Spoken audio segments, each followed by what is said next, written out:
राजस्थान की मिट्टी वीरों के शौर्य और बलिदान के लिए मशहूर है। यहाँ के योद्धाओं की गाथाएं आज भी बड़े गर्व से सुनाई जाती है। केवल वीरों की गाथाएं ही नहीं, बल्कि उनकी कई की वसुंधरा पर कई प्रेम कहानियाँ भी है जो आज भी बहुत प्रचलित है। यहाँ कभी एक वेश्या ने अपने प्रेम के लिए पूरी सल्तनत को चुनौती दी, तो कभी एक दासी के रूप के आगे नतमस्तक हो गया राजा। लेकिन आज हम आपको बता रहे हैं राजस्थान की सबसे चर्चित प्रेम कहानी, जो इतिहास में ढोला मारू की प्रेम कहानी के नाम से विख्यात है। आज भी इस प्रेमी जोड़े का जिक्र यहाँ के लोकगीतों में होता है। हेनरवर के राजा नल के 3 साल के पुत्र साहल कुमार का विवाह बचपन में जागलू देश बीकानेर के पुगल नामक ठिकाने के स्वामी और राजा पिंगल की पुत्री से हुआ था। चूंकि दोनों अभी बहुत छोटे थे, इसलिए दुल्हन को ससुराल नहीं ले जाया गया। बड़े होने पर राजकुमार की एक और शादी कर दी गई। अब तक राजकुमार अपने बचपन में हुई शादी के बारे में भूल गया था। उधर जांगलू देश की राजकुमारी अब सयानी हो चुकी थी और उसकी खूबसूरती के चर्चे दूर दूर तक होने लगे थे।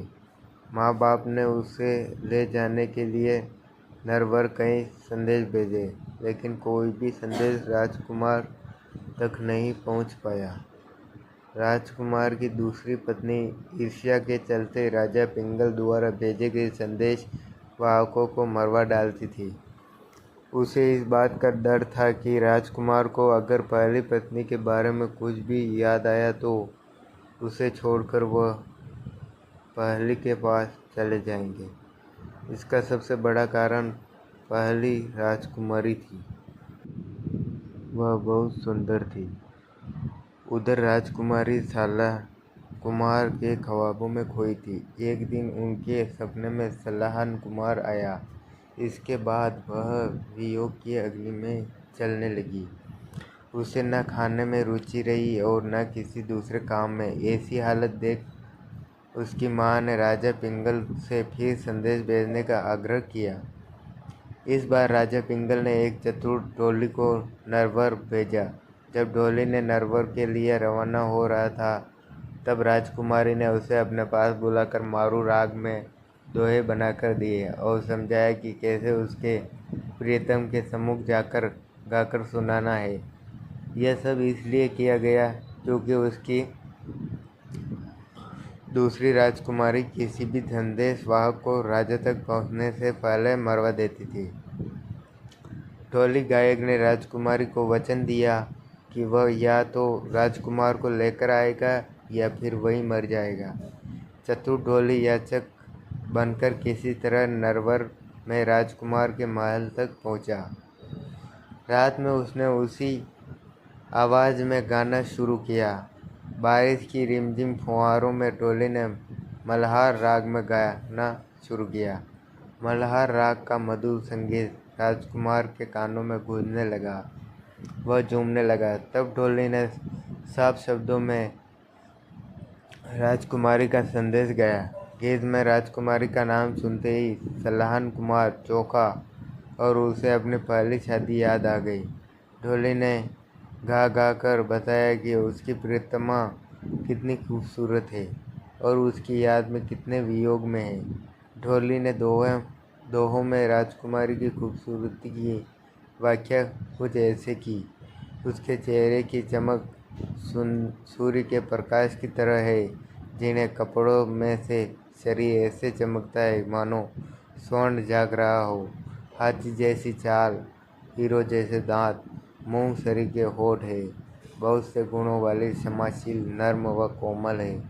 गंगा के पानी जैसी गोरी है। उसका मन और तन श्रेष्ठ है, लेकिन उसका साजन तो जैसे उसे भूल ही गया है और लेने नहीं आता। ढोली पूरी रात ऐसे ही गाता रहा। सुबह राजकुमार ने उसे बुलाकर पूछा तो उसने पुंगल से लाया राजकुमारी का पूरा संदेश सुनाया। आखिर सालहन कुमार ने अपनी पहली पत्नी को लाने हेतु पुंगल जाने का निश्चय किया, पर उसकी दूसरी पत्नी मालवणी ने उसे रोक दिया। उसने कई बहाने बनाए, पर मालवणी हर बार उसे किसी तरह रोक देती। आखिरकार एक दिन राजकुमार एक बहुत तेज चलने वाले ऊँट पर सवार होकर अपनी प्रियतमा को लेने पुंगल पहुंच गया। वियोग में जल रही राजकुमारी अपने प्रियतम से मिलकर खुशी से झूम उठी। आखिर उसे उसका प्रेम जो मिल गया था। दोनों ने पुंगल में कई दिन बिताए। दोनों एक दूसरे में खो गए। एक दिन दोनों ने नरवर जाने के लिए राजा पिंगल से विदा ली। कहते हैं रास्ते के रेगिस्तान में राजकुमारी को सांप ने काट लिया, पर शिव पार्वती ने आकर उसको जीवन दान दे दिया। लेकिन दोनों की मुसीबतें यहीं समाप्त नहीं हो रही थी।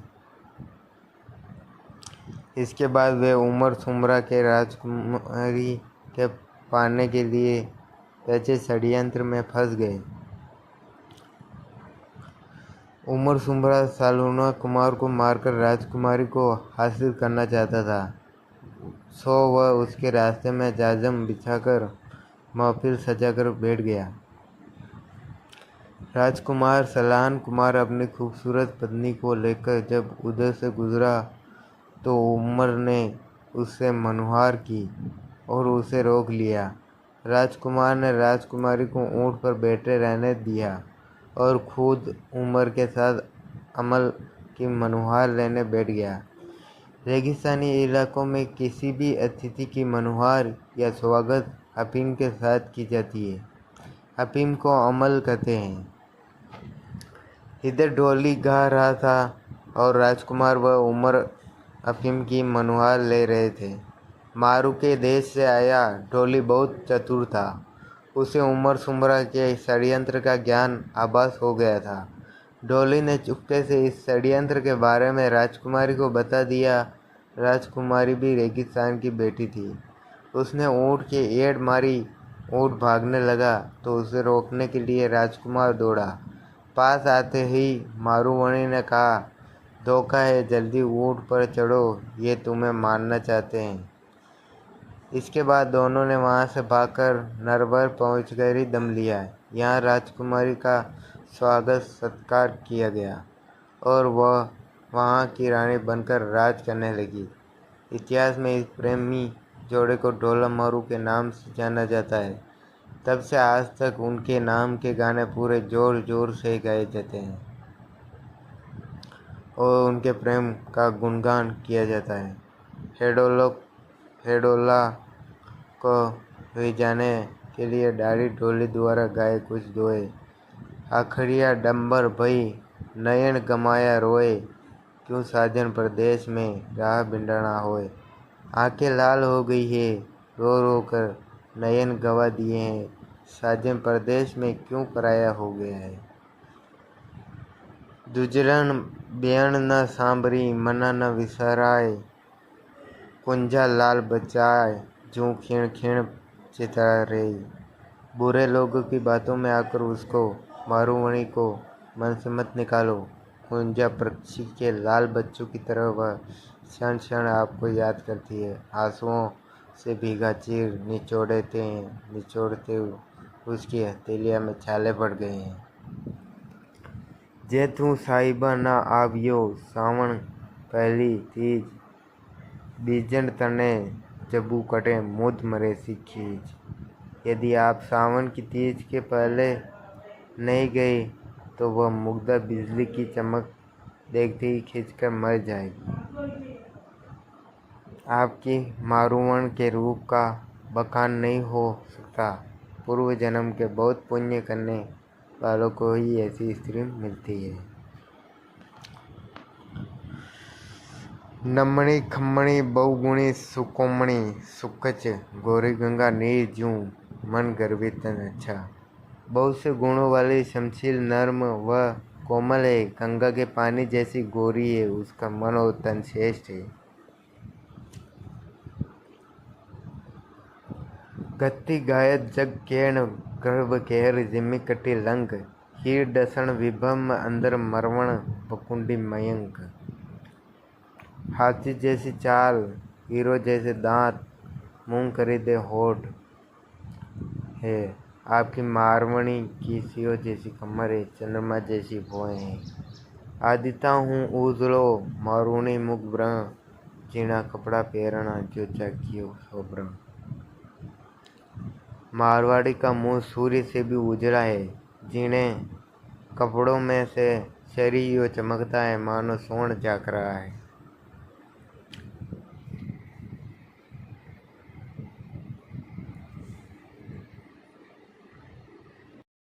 दोस्तों, आप वीडियो तो देखते हो लेकिन सब्सक्राइब नहीं करते हो। कृपया करके चैनल को सब्सक्राइब कर दो और वीडियो पूरा देखा करो।